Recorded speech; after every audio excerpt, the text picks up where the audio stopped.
नमस्कार मित्रांनो, एकीकडे द व्हाईट टायगर फेम आदर्श गौरव, ज्याचा अभिनय म्हणजे एकदम रॉ आणि रिअल, आणि दुसरीकडे ग्लॅमरस शनाया कपूर. आता हे कॉम्बिनेशन ऐकून डोक्यात एकच प्रश्न पडतो की हे कॉम्बिनेशन जमलं कसं काय.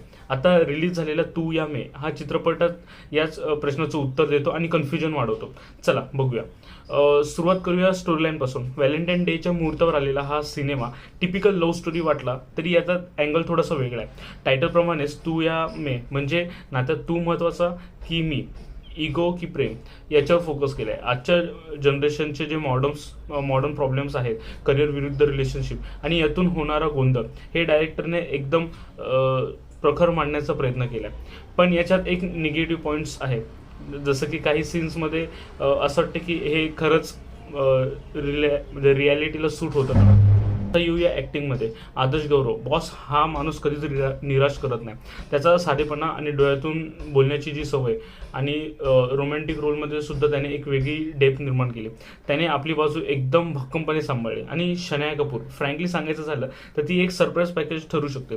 तिचा स्क्रीन प्रेझेन्स चांगला असला तरी आदर्शच्या तोड देण्यासाठी थोडीशी ती कमी पडते. तरी दोघांची केमिस्ट्री फ्रेश आहे. North pole meet south pole सारखी आहे. काही ठिकाणी ती स्पार्क करते तर काही ठिकाणी थोडीशी थंड पडते. सिनेमॅटोग्राफी आणि म्युझिकबद्दल बोलायचं झालं तर गाणे कॅची आहेत, जी रील्सवर नक्कीच व्हायरल होतील. व्हिज्युअल्स फ्रेश आहेत, जे डोळ्यांना सुकवतात.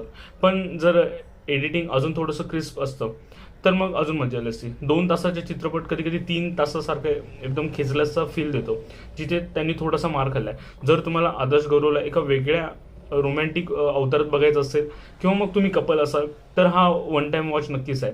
जर तुम्ही वेगळं काय एक्सपेक्ट करत असाल म्हणजे क्लासिक किंवा मग मास्टरपीस, तर तुमची निराशा नक्कीच होऊ शकते. तुम्ही हा चित्रपट अजून बघितला आहे की प्लॅन करतायत हे मला कमेंटमध्ये नक्कीच सांगा. धन्यवाद.